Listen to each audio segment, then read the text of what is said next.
I'm delighted to welcome each of you to the 7 Habits of Highly Effective People. I believe that your involvement with this material can be one of the most exciting learning experiences of your life. The essential purpose of the 7 Habits of Highly Effective People is to learn how to lead your life in a truly effective way. To describe what the 7 Habits material is, let me share with you what it is not. It is not a quick fix program. It is not a program of the month. It is a process of personal and interpersonal growth and development that will require not only your continuing best efforts, but also your patience. As we all know, real growth and development cannot take place overnight. You must pay the price over an extended period of time to reap the benefits of these habits. Implementing the 7 habits will be an upward personal climb like a journey up a steep mountain. It won't be easy. It will be a challenge.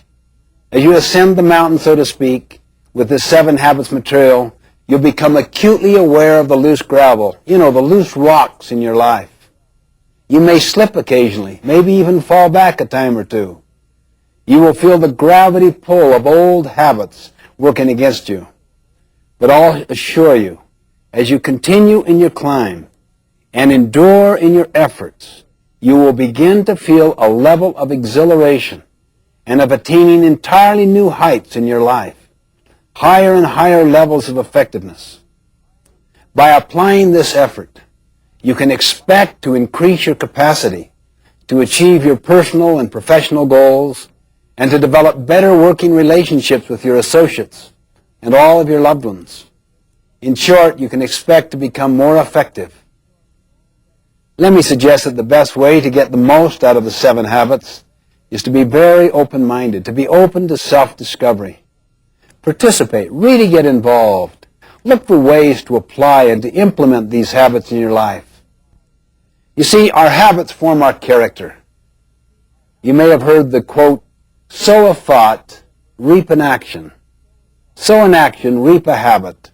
Sow a habit, reap a character. Sow a character, reap a destiny.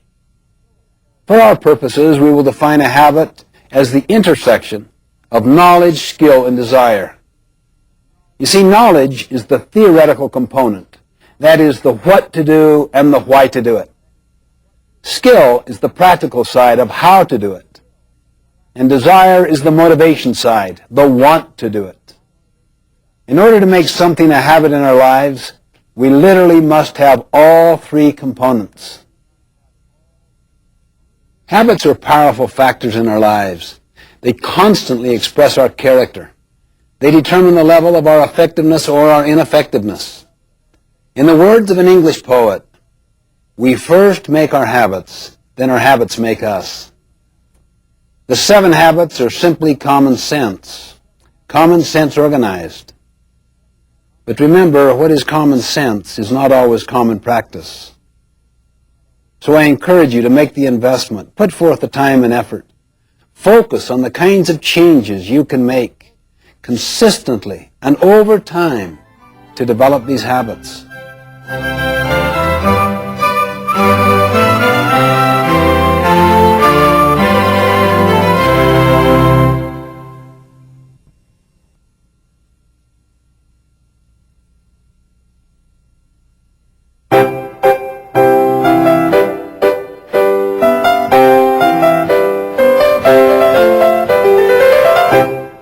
The development of the 7 habits began with a study I completed in 1976. I wanted to study the success idea in America and how it evolved.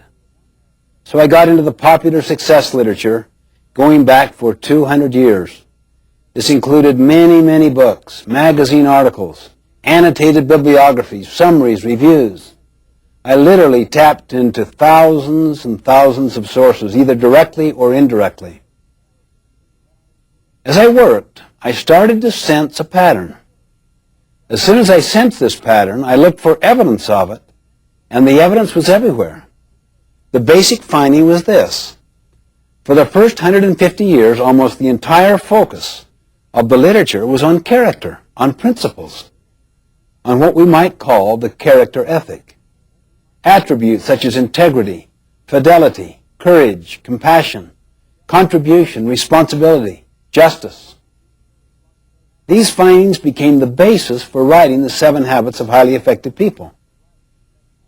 And then, because of many, many societal forces, the emphasis gradually shifted in the early 1900s, particularly in the 20s and the 30s, away from the character ethic to what we might call the personality ethic, which focused more on techniques than on principles. You are probably familiar with many books that illustrate the literature of the personality ethic. They basically deal with how to take care of yourself, how to look good, how to dress in particular ways, how to create the right image. In other words, the personality ethic focuses on how to appear to be rather than on how to actually be. Many of these techniques have real merit. However, if they don't have their roots in the character ethic, if they don't have their roots in principles, they won't have the power to create enduring effectiveness. For example, what if people learn techniques of influencing others, but they're fundamentally duplicitous or deceitful in their character? What if they really wanted to use people to build their own economic success? They might develop smoothness in their relationships so that they can have their own personal ends achieved, money, fame, glory, whatever. They really couldn't care less about contribution or service, purpose, adding value, helping others. How much trust would you have in them? How willing would you be to follow them or to rely upon them when things get tough? You know, one time I had a student come to me and say, "How am I doing in your class?" I looked him in the eye and said, "You really know how you're doing, don't you? A lot better than I do. How are you doing?" And he kind of looked down squeamishly. "Well, not too good, I guess. I just had kind of a rough time lately, and maybe I haven't applied myself as much as I should have." You really came to find out how well you'd psyched me out, how well you'd psyched out the system, isn't that right? When in fact, you kind of know in your heart how you're doing. "Well, how am I doing?" he said. "How are you doing?" Let's focus on what's really happening, not on what's appearing to happen. You see, this whole personality ethic with its technique focus is like the tip of an iceberg. The tip, or that part which is seen on the surface by others. It's above the water. The character ethic is like the great mass of the iceberg under the water. People often do no work in the foundation, where the great mass is, where the greatest long-term impact is. Too many people give all their energy and focus to the tip of the iceberg. That is, to learning techniques that others can see. You see this even in organizations, not just individuals. You see, programs change. Practices change. Principles do not change. If we help individuals and organizations to internalize principles, they will know how to adapt the practices to address specific situations. Let me emphasize that techniques have their place. They're very important. I really mean that. I mean, you want good human relations techniques, public relations techniques, communication techniques, management techniques. But when we use techniques to cover our own lack of character, they become manipulative. They undermine trust and confidence. You see, what we really need is the character ethic. And that's essentially what the 7 Habits is about.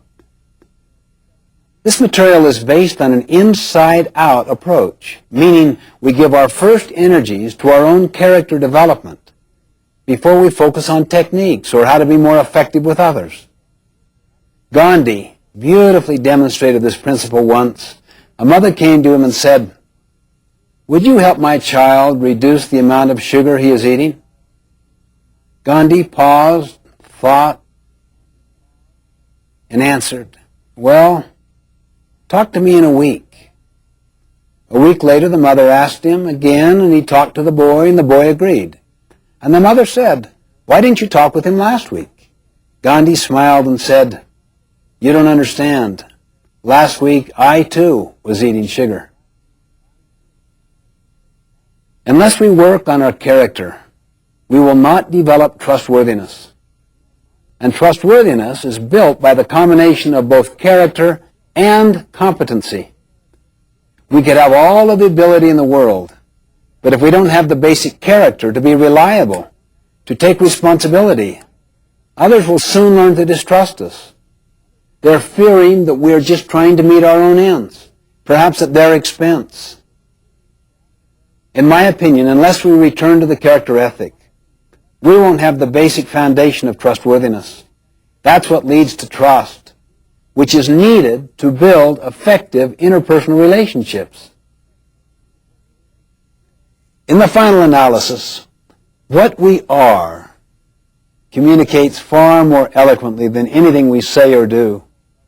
I love the quote of Henry David Thoreau. "For every 1,000 hacking at the leaves of evil, there is one striking at the root."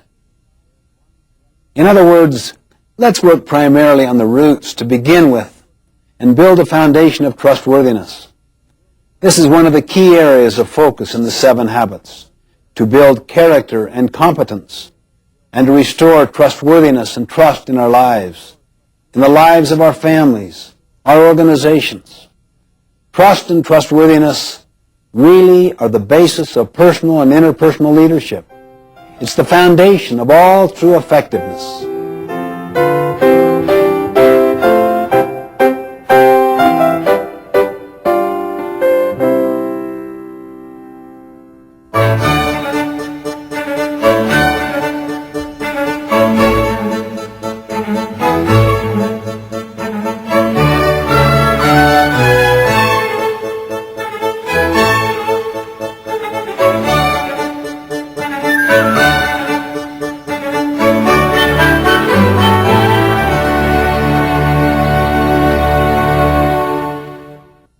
When we get into the 7 habits material, we have to realize that it is all based upon principles, upon natural laws. That is why we are presenting this foundational material first. We need to understand the concept of a principle and the concept of a paradigm, and also how to define effectiveness. Then we'll look at the 7 habits. I suggest that principles are not only natural laws, objective, factual, external to ourselves. I suggest they are also self-evident. How would we know that? We have found that if you can get enough people interacting freely and synergistically who are informed, all the value systems are the same. We find that regardless of one's background, religion, culture, nationality, race, gender, regardless of the level in the organization, regardless of the industry or the profession, the same underlying values are universal. They represent what we could call principles. There is consensus that surrounds them, such as integrity, service, contribution, the growth and development of people, kindness, how you treat people, dignity, fairness. These are universals. Every one of the habits represents a principle, a fundamental natural law that is self-evident. Now, let me just give an illustration of the difference between a social value and principles. It was a dark and stormy night.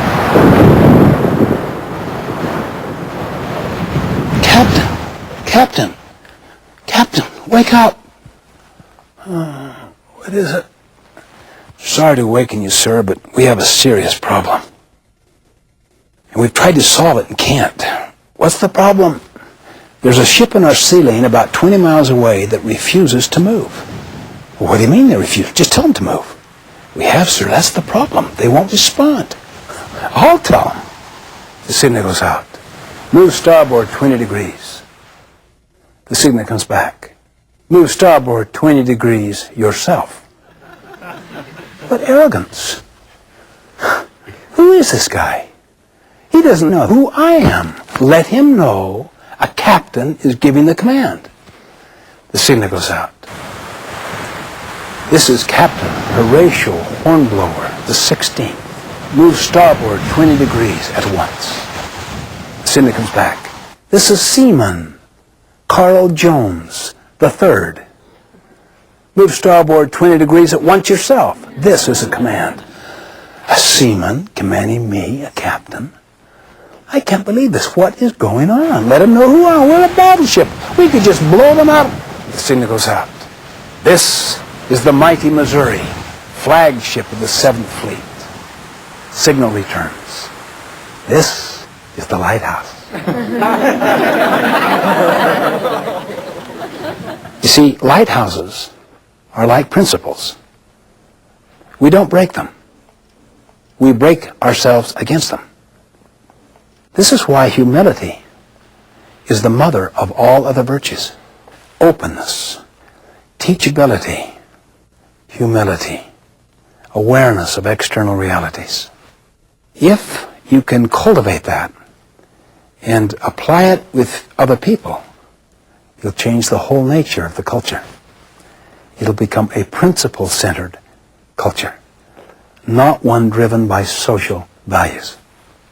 I had a friend of mine who said, our company is value-driven. I said, every company is value-driven. Hitler was value-driven. The question is, are the values in alignment with principles? That is a humbling question.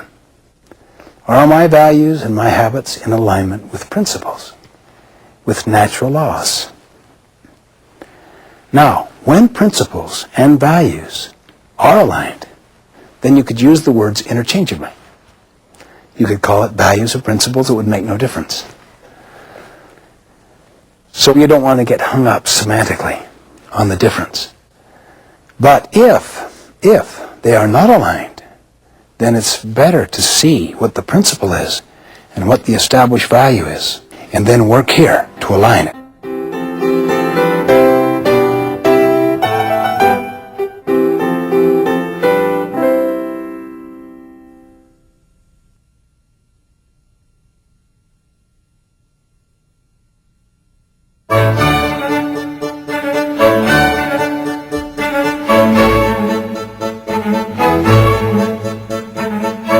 The 7 habits of highly effective people. Highly effective. Not mediocre effectiveness. Not low-level effectiveness. High effectiveness. Quantum leaps in effectiveness. What do we mean by effectiveness? What is effectiveness? We could use the word success, but that word carries so much of the old social value connotation of having it all. That's why we use the word effectiveness. 7 habits of highly effective people. You know about Aesop and his famous tales about this poor farmer, really down on his luck. And the farmer visits his favorite goose. And he notices one day there is a large egg, a golden egg, by the side of that goose. He thinks someone has tricked him. So he throws it away. Second thought, he decides to test it and finds out, indeed, it is pure gold. Pure gold. He's been so poor for so long. And the next day, another one. And the next day, another one. Every day, there's another golden egg. He becomes so wealthy, so fabulously wealthy, but he also becomes very impatient and very greedy. He wants them all. He wants them all now. So he kills that goose, reaches inside to get them all, and of course finds none. Now, in that little fable is the essence of the definition of effectiveness. It's made up basically of two things: getting what you want, and second, getting what you want in a way that enables you to get what you want again and again and again. We call it the PPC balance. P stands for production of desired results. PC stands for production capability. In other words, the capability of the asset to continue to produce the results. You can apply this to any field of human endeavor. Any field. How many here have had a PPC imbalance with regard to the way you take care of your physical assets? Your car, your lawnmower. How many sometimes just run that over and over and not properly maintain? How many have had that experience? Why? It takes time to give attention, time and money to attend to PC, production capability.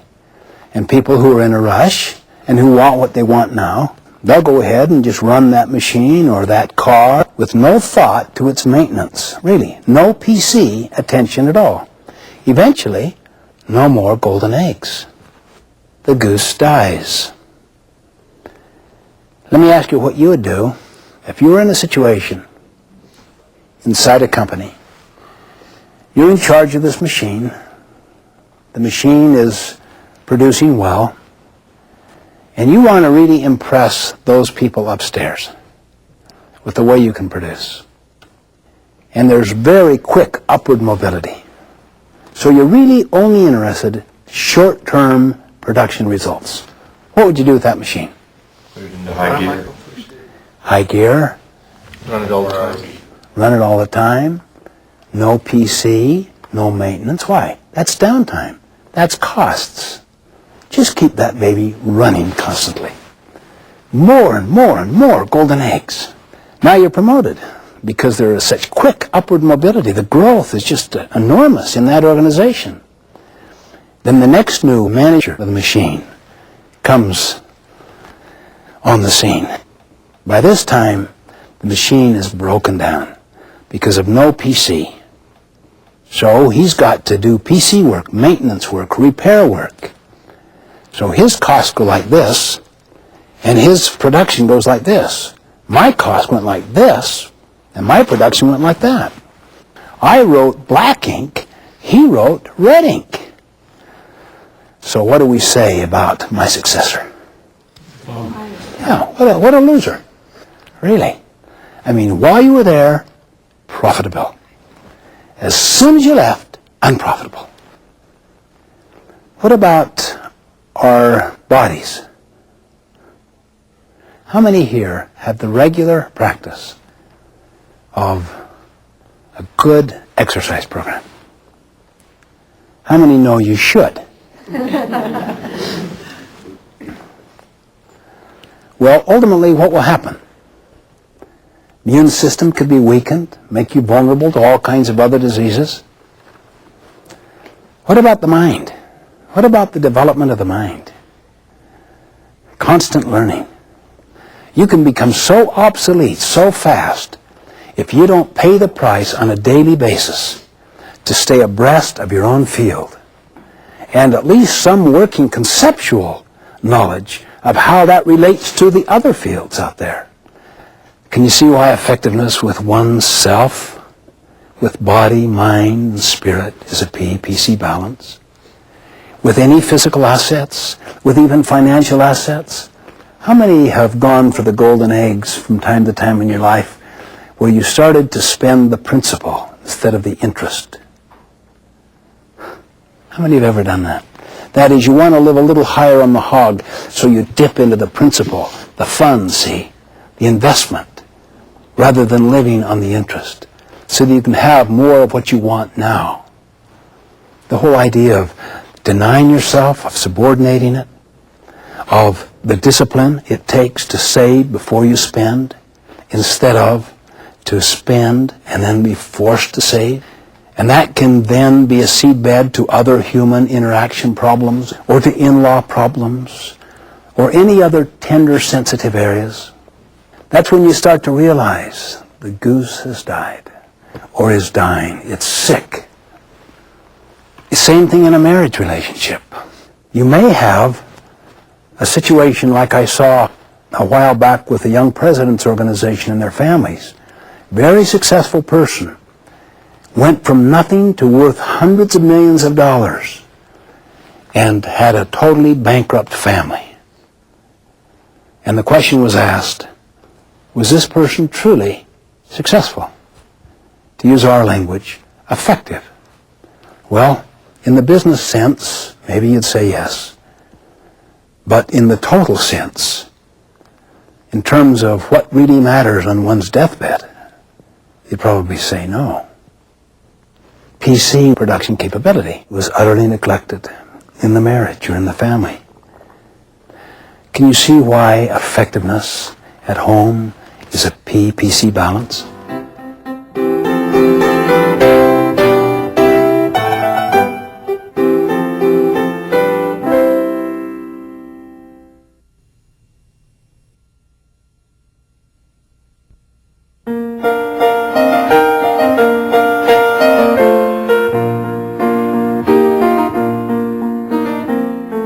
We're tested every day in 1,000 little ways, in the ordinary things.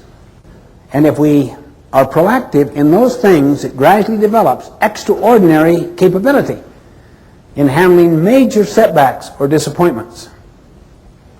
But oftentimes, we look into the more spectacular, the more dramatic, the larger issues to see the obvious energy of proactivity, of habit one. For instance, Viktor Frankl, the Austrian psychiatrist, imprisoned in the death camps of Nazi Germany because he was a Jew, experienced unbelievable indignities and tortures. He was raised in the Freudian tradition that you're basically a product of your childhood. He worked on that assumption, that paradigm. But while he was in the death camps, he began to observe some very interesting things.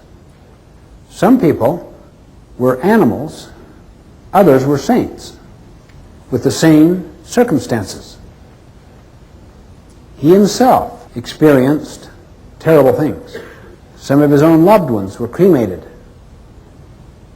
He expected the same fate. For some reason, they saved him for experimental purposes. One day, they stripped him naked, put him under white light, and began to perform those ignoble sterilization experiments upon his body. And he discovered what he called the last human freedom.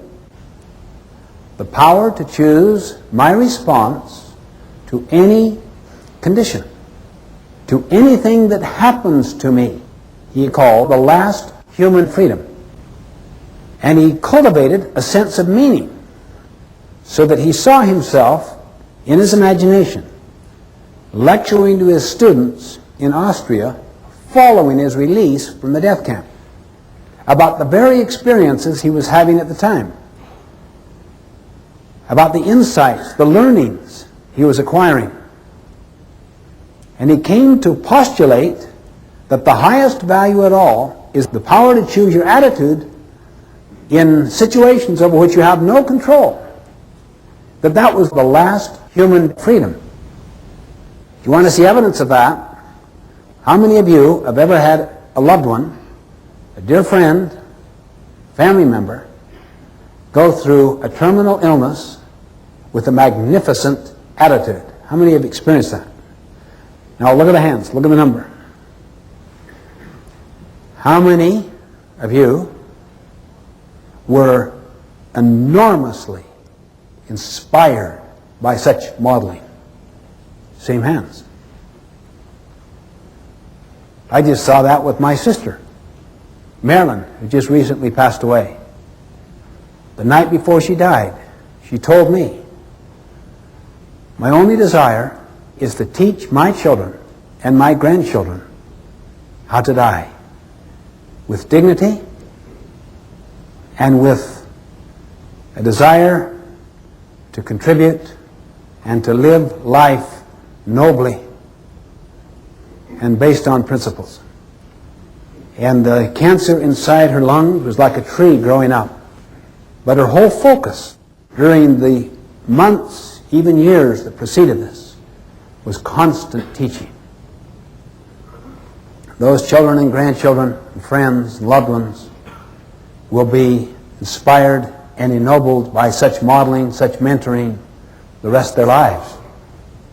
Between what happens to us, the stimulus, whatever has happened to us, or what is now happening to us, between that stimulus and our response is a space. In that space lies our power and our freedom to choose our response. In these choices lie our growth and our happiness. In other words, with the right choices, eventually the response we choose begins to influence the stimulus. This is what Viktor Frankl discovered. And through exercising his memory, that is his self-awareness, and his imagination, and his conscience, by asking questions such as, what is this situation asking of me, instead of, what do I ask of it? Why are they doing this to me? And also by exercising his own independent will, this freedom became larger and larger until it was larger than his Nazi captors. Not his liberty. Liberty is a condition of the environment. Liberty is a condition of the externals. Freedom is a condition of the person, of the internals. We have control over our freedom, not in the short run over our liberty. However, in many situations, not necessarily all, the more you control your freedom and expand and deepen it, eventually you will influence the liberty of your life, the options, the alternatives that are available to you. Eventually, your head will create your world. Your response to the stimulus will eventually influence the stimulus. And to some degree, he experienced that. He also had the hypothesis, or tried to look at the hypothesis. What enables these people in the death camps to survive? Is it their survival skills? No. Is it their intelligence? No. Is it their health? No. Those things were eventually equalized, lost. Helped a little initially, but eventually they were gone. Is it their family structure? No. The thing that enabled survival was a vision of the future, a sense of meaning about a work yet to do, a contribution yet to make. And this became the basis for his brilliant autobiographical account of these experiences called Man's Search for Meaning. Even a friend of his was so miserable he wanted to commit suicide, and Frankl pressed him, "Why don't you?" He said, "Because if I predecease my wife, it would make her so unhappy and miserable, and I love her so."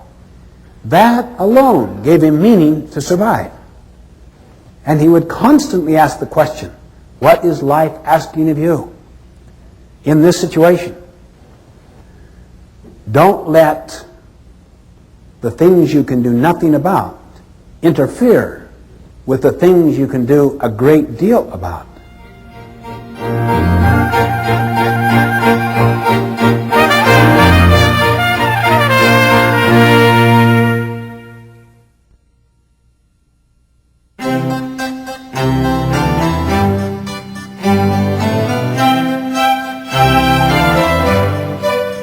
I find to get into nature is extremely helpful. To get alone in nature, to begin to look deeply at yourself, In fact, one of the stories I really like was this person who was filled with some kind of disease he couldn't identify. Went to see his friend who was also a physician. Can you help me? I don't know what it is. I just don't feel good. It's just a kind of a general malaise, and I don't have much energy. Can you help me? The friend knew this person well. He talked for a period of time, and then he said, yes, I think I can help you. I have 4 prescriptions, but you must follow them implicitly. Where is your favorite place? Well, what do you mean? When you were a boy, what did you look forward to the most? Where did you like to be? He said, oh, the beach. I mean, all year long we would think about the beach. And every chance we had, we would go to the beach. We would have family times. I did so much. He said, fine. He writes out the prescriptions. Go to the beach and spend the day following these prescriptions. What do you don't you medicine? Follow the prescriptions. You're kidding. Wait till you see my bill. No.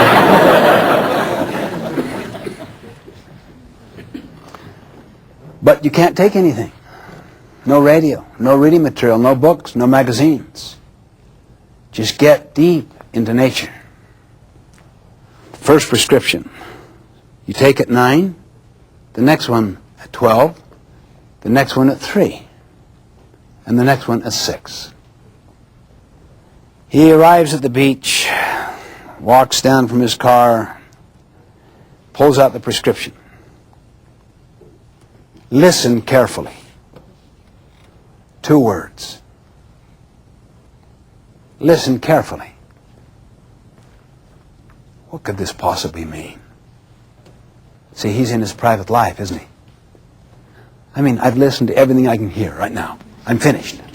And I have to do this for 3 hours? Okay, I heard those birds. Yeah, good.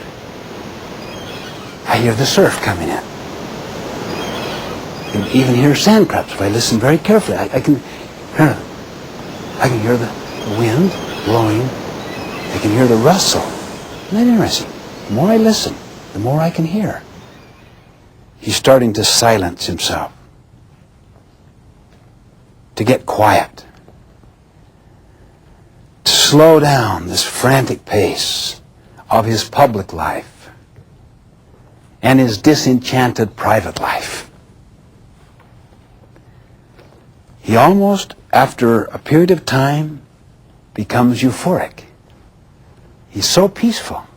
He just hasn't felt this way. He's getting deeper into his inner life. He's almost loath to take the second prescription because he has really enjoyed this first one. He pulls out the second one. 3 words this time. Try reaching back. That throws him. What could this possibly mean? Try reaching back. Well, maybe I should start thinking about the past. So he started to get into his memory. You know, I remember after school, I can remember the excitement we had. I can remember my brother. What a choice association. He became very nostalgic, very emotional. He remembered running down the beach after school with his brother, just screaming like wild people that just couldn't get enough of this fresh air, this scene, this freedom, and the excitement, and how they would just kind of dance around and hug each other, and they would have family times. And they would play in the surf and the water and build castles. And this thing went on for 3 more hours. And he was even more loath to move to the 3rd prescription. This time, though, he was really deep into his inner life, which contains so much of memory. Third prescription. This was the tough prescription. This was the core prescription.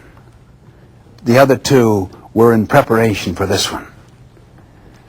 This drove him into his deep inner life with enormous force. Re-examine your motives.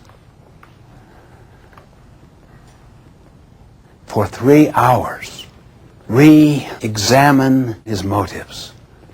What is my center? What is my vision? What is my mission? What is my core? What is it I'm about? This was tough, really tough. He began to observe a pattern. He began to discover that he had put at the center of his life himself, his own need fulfillment, that he was selfish. Even some of his so-called selfless activities were selfish in that he wanted to be known for them. There was nothing anonymous, deeply anonymous in his service to others. His private life was different than his public. He would put on that he was caring, but inwardly there was some selfish motive that was being served inside himself.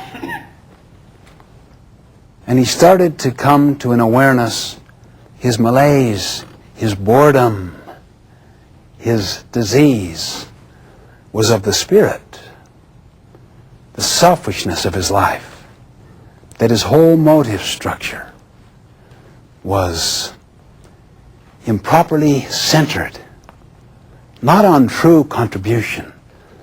And he spent much of that time reorganizing, reorienting, replanting new motives, new desires, those that were congruent with higher principles. And that was the creative part. He started using his imagination instead of just living out of his memory. You see, when you live out of your memory, you focus upon the past. When you live out of your imagination, you focus on the future. What lies behind us is nothing compared to what lies within us and ahead of us. But it took this self-analysis, this self-awareness, this self-exploration to get him to the point where he was really willing to explore, to examine his motives, and to cultivate new ones. When 6 o'clock came, he had finished. For the first time, he knew, I know what my life is about. I know what I'm not about, too. I know the cause of my problem. I haven't yet healed it, but I know what the direction is I want to take. So he takes out the last prescription, and it says, now write your troubles in the sand. He takes a piece of shell and goes to the high water mark and makes a few markings on the sand. And the last sentence is, and the tide was coming in. It's a beautiful story. It contains a lot of real wisdom in it. It teaches you, don't start writing your mission statement yet. Prepare to write it. Now maybe you've been preparing for a long period of time. Maybe you've done some of this deep inner work and you're prepared for it. Everyone is at a different place. Try to tap into your sense of vision. What are your unique gifts? Use self-knowledge. Take time. Listen to those who see the potential in you. Listen to them. Sense their affirmation of you. Study the lives of people who have inspired you, of heroes. What is it you so admired? So you can get a sense of what principles you want to build upon. You want to write a mission statement that is timeless. You want to write something that will never change. Now, in fact, as you mature and your consciousness raises and so forth, you will change it. But you write it as if it will never change. That's the source of integrity. And integrity is the source of power. in your integrity around a balanced set of principles that you yourself have settled on.